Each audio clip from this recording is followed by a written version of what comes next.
Welcome to our first video on protein synthesis. This is a short unit that we're doing at the end of our genetics unit.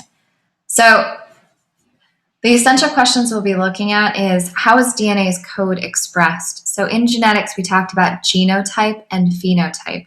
Genotype is what's actually on your chromosome, so your DNA, and phenotype is what we see. With protein synthesis, what we're doing is looking at that intermediate step.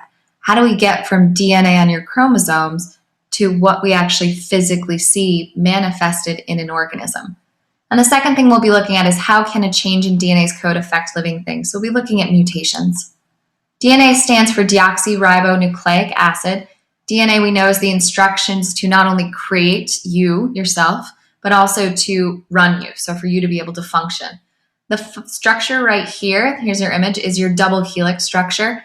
You'll notice that it is what's referred to as a twisted ladder sometimes, or as a spiral staircase. And what it's actually made up of is you have two sugar phosphate backbones, so right here, that move in opposite directions. And you have your cross sections right here, what would be your steps maybe. And those are your base pairs. And we'll take a look at base pairs a little bit later. Now, the structure of DNA wasn't discovered until 1953. These three gentlemen right here, Francis Crick, James Watson, and Maurice Wilkins, were awarded the Nobel Peace Prize for their 1953 paper in Nature, where they discovered or spoke about the structure of DNA. However, they would not have been able to figure out this structure without the help of this woman, Rosalind Franklin. Rosalind Franklin took X-ray crystallography pictures, so she took X-rays of protein structures. And one of the things she happened to take a picture of was DNA. Now, Maurice Wilkins and Rosalind Franklin shared a lab, but they had a really contentious or negative relationship. Wilkins thought that Franklin, when she came to King's College, which is where they all worked, would be his assistant. Franklin came there to run her own lab, and she was a woman working in research science back in the 50s. So she was already kind of used to being sort of treated a little poorly. So they had a really negative relationship. Wilkins actually just stole her work and gave it to Watson and Crick. She was never formally credited with having contributed to the discovery of DNA at all. And she was not awarded the Nobel Peace Prize along with the other three because by that point she had passed away. And you can't receive the Nobel Peace Prize posthumously or once you've died. So we have to look at the organization of DNA so that we can have some common language to sort of talk about what we're looking at with DNA. And we're going to do this from largest to smallest, so biggest level of organization to smallest. So the largest one is genome. Genome refers to all of the genetic material in an organism. So absolutely everything that you have in your 46 chromosomes is your genome. So DNA is going to make up the genome for most organisms, the vast majority, but we do know some viruses have RNA genomes because they're made up of RNA.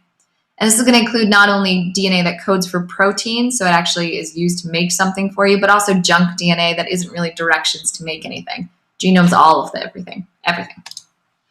Your next level, chromosomes. So chromosomes are these. Right here, we can tell this is a replicated chromosome, so we have this nice X-shaped structure.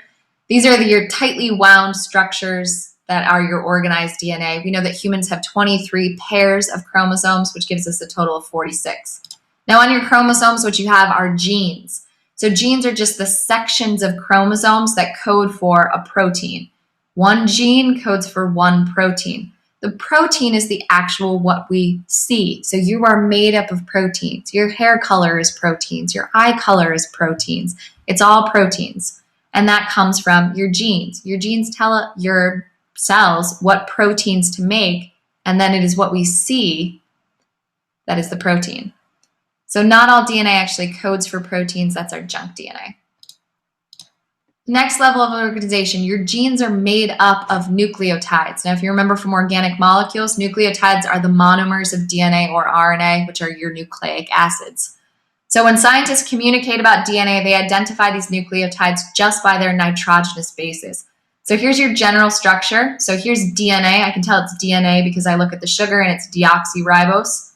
And here's RNA. I can tell this is RNA because I look at my sugar and it's a ribose. So you'll notice that both DNA and RNA have a phosphate and both of them have a sugar. Now the bases are the only thing that are actually different or change about your nucleotides. So when we talk about the different nucleotides, we just talk about the bases. We don't talk about the sugar or the phosphate. So here are your nitrogenous bases for DNA. So you have guanine, cytosine, And you'll notice that these are sort of represented by capital G for guanine, capital C for cytosine, and then we have adenine represented by capital A and thymine represented by capital T. You'll notice that guanine and cytosine always come paired together. They only bond with each other. Adenine and thymine only bond with each other in DNA. Over here, your base pairs or nitrogenous bases for RNA are adenine and uracil. So you notice adenine is found in both, but in DNA it's bonded with thymine, and in RNA it's bonded with uracil. There's no thymine in RNA, there's no uracil in DNA. Now, because it's double-stranded and each one only bonds with the other, if we know that one side of our double helix has guanine and adenine, we know that the other side has to have cytosine thymine. So with half of a sort of double helix, we can determine what the base pairs are going to be on that other half. And this is how DNA actually reads and replicates itself, because these base pairs only bond with each other. RNA follows the same rules, except it's going to replace its thymine with uracil. It still uses the guanine bonding with cytosine rule, though. So if you see cytosine, you know on the other side it has to be guanine. If you see thymine, you know on the other side it has to be adenine if it's DNA. If you see uracil and RNA, you know it has to be adenine. So these are held together by hydrogen bonds. That's what the dashed lines represent.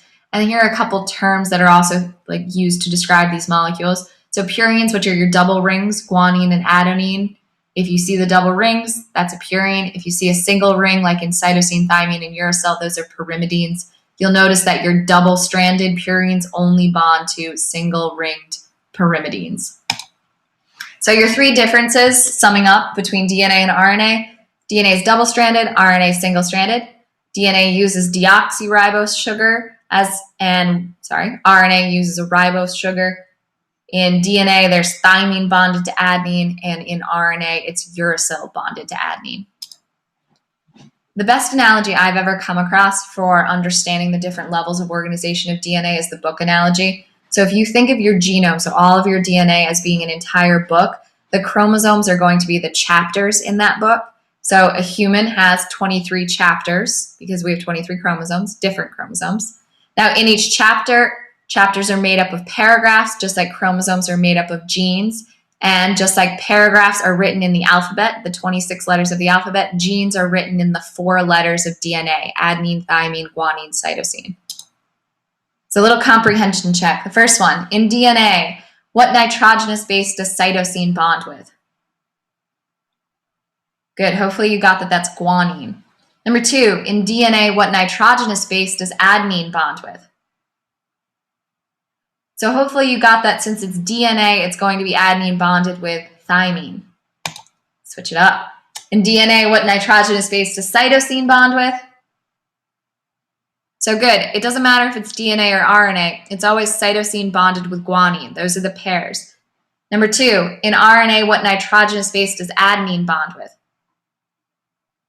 Good. So hopefully you got that. In DNA, it's adenine and thymine, but in RNA, it's adenine and uracil. So make sure your guided notes are all filled in. Send me an email if you have any questions. And what we're going to do next is actually look at expressing DNA's code. So take this knowledge of the organization of DNA, nucleotides, nitrogenous bases, and look at how we make proteins.